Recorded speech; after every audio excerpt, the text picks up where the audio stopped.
మాజీ ఎంపీ బుట్టా రేణుక వైసీపీకి good bye చెప్పి టీడీపీలో చేరనున్నారని వార్తలు వస్తున్నాయి. దీనిపైన ఆమె స్పందిస్తూ, నేను వైసీపీని వీడుతున్నట్లు వస్తున్న వార్తల్లో నిజం లేదు.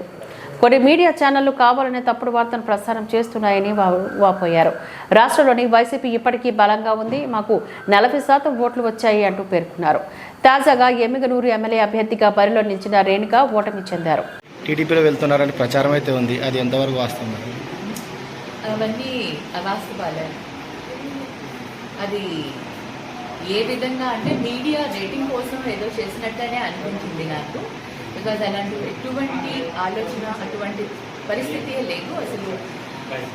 ఐ డోంట్ నో, ఎందుకో తెలియదు, కానీ నన్ను మొదటి నుంచి అలా ట్రోల్ చేసుకుంటూ రావడం ఒక ఆనవాయితీ అయిపోయిందో ఏంటో తెలియట్లేదు. కానీ ఇట్స్ రియలీ లైక్ ఒక్కొక్కసారి అనిపిస్తుంది అసలు మీడియా అనేవారు ప్రజలకి అసలైన కరెక్ట్ ఇన్ఫర్మేషన్ ఇవ్వాలి, కానీ రేటింగ్ కోసము మనం అవాస్తవాలను మాట్లాడి పబ్లిక్ని కన్ఫ్యూజ్ చేయడం అనేది మంచిది కాదని నేను చెప్తాను.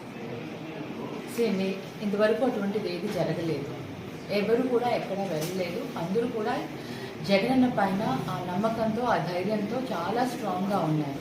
ప్రతి ఒక్క కార్యకర్త జగనన్న అంటే అభిమానంతో ఎంతో స్ట్రాంగ్గా ఉన్నారు. వాళ్ళందరూ కూడా జగనన్నతోటి, మాతోటి అండగా ఉంటారు, ఎప్పుడూ తోడుగా ఉంటారు. కాంగ్రెస్ పార్టీలో విలీనం చేస్తా అసలు అంటే క్వశ్చన్ కూడా మీరు ఎలా అడగగలిగారో నాకు తెలియట్లేదు. ఎందుకంటే యు నో వెరీ వెల్, మాకు 40% ఓటింగ్ వచ్చిందండి. We are the second highest. వాళ్ళు ముగ్గురు కలిపి వాళ్ళకి ఆ పర్సంటేజ్ వస్తే,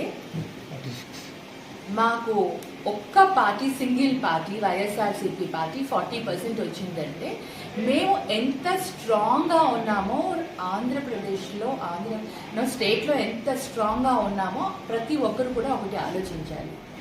ఇది ఓన్లీ కేవలం కొన్ని ఓట్ల తేడాతో వాళ్ళకి నెంబర్ ఆఫ్ సీట్స్ ఎక్కువ వచ్చి ఉండొచ్చు, కానీ పబ్లిక్ ఓటింగ్ పర్సంటేజ్ మనం చూస్తే మటుకు డెఫినెట్లీ వైఎస్ఆర్సీపీ అన్ని పార్టీల కంటే స్ట్రాంగ్గా ఉన్న పార్టీ, స్ట్రాంగెస్ట్ పార్టీ అని నేను ఇవాళ చెప్పగలుగుతాను. కాంగ్రెస్కి మీరు ఒకసారి ఆలోచించింది, కాంగ్రెస్కి ఎన్ని ఓట్లు వచ్చాయి అంటే పబ్లిక్లో కాంగ్రెస్ ఏ స్టేజ్లో ఉంది, వైఎస్ఆర్సీపీ ఎక్కడ ఉంది అనేది మీరు ఆలోచించుకుంటే మీకు ఆ ప్రశ్నకు మీకే సమాధానం దొరికిపోతుంది.